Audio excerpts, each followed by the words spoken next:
Hey friends, happy Thursday again. I'm excited to be back with y'all talking about spiritual stuff, chit-chatting and blabbing, as I say.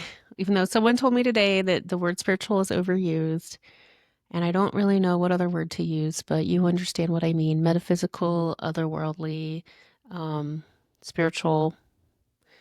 It's just what I've been using to describe what happened to me, but also it's what my stepdad used when he wrote me about all this stuff. That's one of the first things I was going to say. Well, first, the topic for today, I'm going to talk about how to know if it's just your brain, like, slash a hallucination when you're getting something, a thought, or how to know if it's like a spiritual thought, a download, or like an angelic message. So I'm going to talk about the difference and how I tell the difference because I have both. But first, last week my video was about how I expected people to call me crazy, but I didn't think they would tell me my experience was evil. And that's been like a small, consistent experience part of my sharing. Very small, I will say, as Betty told me, about 99 out of 100 comments, like feedback is positive, and that's true. There's about one or two put negative comments on every video I've done. I haven't done a ton of podcasts lately. I might try to do some more soon, but always one or two negative ones. And some of them have been about like saying my experience, whatever. I talked about it last week. You can refer to that video. But my stepdad did predict that. So in 2008, when my experience ended, he gave me a bunch of writings, which I have in this binder. There's no electronic copy of any of these. It's like a bunch of letters that he wrote me and thoughts about how to walk on the spiritual path and the red road as he called it in his culture.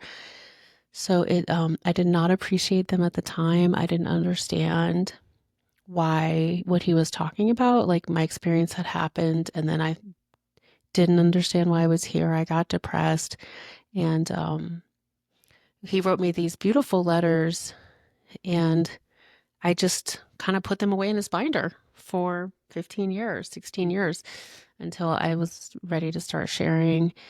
And I've carried it around with me ever since. I've moved a lot since then, but somehow I kept all of these writings. It has the indigenous name he received for me in a dream, and it has some other things. But one of the things it has, which was from June 2008, he said, hold on. He said, the time will come when people will recognize the gift within you. He's talking about my spiritual gift.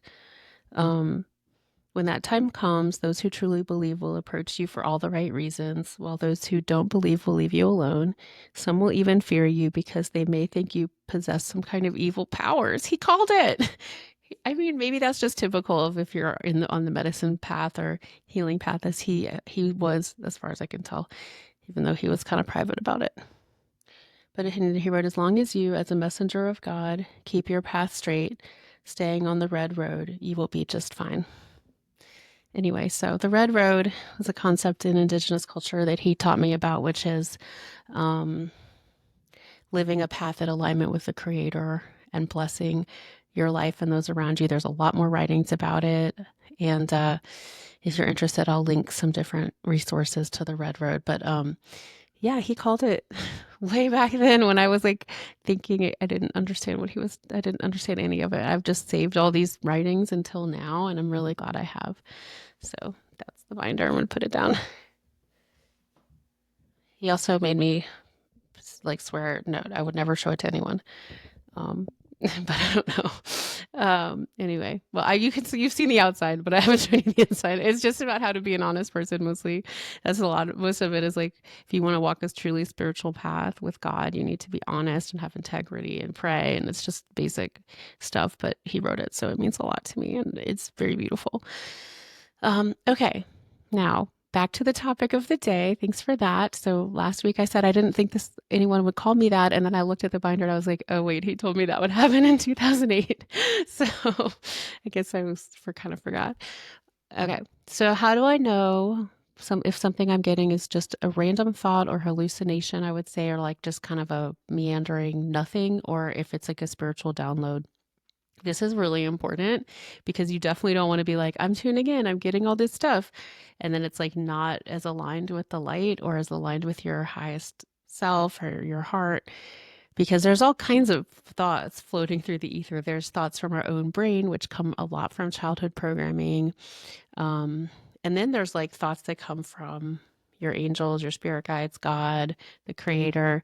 And so, yeah, I think the way I do it is basically throughout the day when I'm working, I'm at the schools, I'm working with kids, I'm running around, I'm doing paperwork. I do not try to get any spiritual downloads during the day like that. Um, I really only try to get messages or tune in when I'm doing a specific session for someone, when I'm doing my morning messages, and at night when I pray. But it's usually like I need to make sure my brain is turned off from the regular world. I have a really active mind. I've done a lot of studying. I think my brain is like overactive sometimes, and I have to be really like intentional about saying like, okay, this is not the time to receive messages from my brain. It's time to receive messages from spirit. So I think, yeah, if you're wondering like, wow, did that thought come from God or from my brain? So ideally, kind of it all comes from the source, but it's just like how clouded is it? Like I like to liken my tuning in and my messages that I get. It's like I'm looking through a windshield of a car, and is it like clouded with a bunch of stuff, or is it super clear and I can see right through the glass? And like when it's super clear and I can see right through the glass, that's when I trust the message. That's when I know I'm super tuned into divine creator, reality, source. And then, but if it's like super clouded over, that's like me running around at work all day. Same for everyone. I think you might have your own metaphor that you like to use, but it does help. You could be at work, but take a minute and turn your mind off and breathe and like get still and then ask for a message. I just haven't had time to do that lately. My job has been really busy. So I think it's possible to, at any time of the day, to tune in. I just happen to tune in better in the morning and at night, or if I'm doing my day of readings, um, or I'm like intentionally doing that. And I do have a system. If you've been to any of my classes, any of my meetings, any session with me, you know I do a light meditation where I breathe and relax. I breathe light through my body, basically to get in alignment with that heavenly light. And then I'll tune in. And honestly, it's been a muscle growth. So going back to like my experience, during my experience, I knew exactly what was coming from source. It was super loud. It was louder than anything in my life. It was guiding me in a very real way in my life after I made that promise. And then when it stopped, it was like I basically, as you know, the whole story, I ignored it for a long time and then I've had to build it back. But it's again, unless it was like life or death, like the carbon monoxide thing, it's never as loud as it was during those 2 years. Maybe that'll change. Maybe I'll get to a place of like super tuned in life. But I think, I mean, my path is being like a regular person, and I don't know. I'm hoping that's y'all's path too, because um, I hope this is relatable. So I don't live on a mountain. I don't meditate all day. I don't like just fast all the time. So I do have to do certain practices. I think if I were living on a mountain, meditating all day and fasting, I would be always able to trust whatever messages I was getting. But now I just have to be intentional about when I receive. So yeah, you might find you like certain times of the day, morning, middle of the night. Sometimes people get awakened and they'll receive messages. Uh, and I think it just kind of goes in cycles. Um, you can usually tell. So here's some ways to tell. So first, you want to make sure you're in a calm state, because it's not, otherwise you're just going to probably be getting messages from your mind. And then if you are in a calm state, the messages that come through from your angels and guides and the creator would be loving, supportive, and peaceful and joyful. If they're anything but that, they're not coming from the highest source, from your heart. You're not going to get messages from your angels that are shaming you or making you feel bad.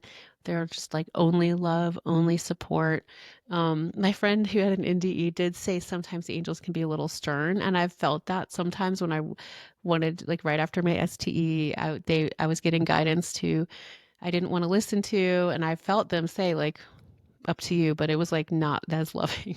Like if you're not following like your highest path, like sometimes they'll come in a little bit harsher. But anyway, yeah. So get tuned in, and then make sure when you ask for something or if you're getting a message, it's going to feel loving and peaceful.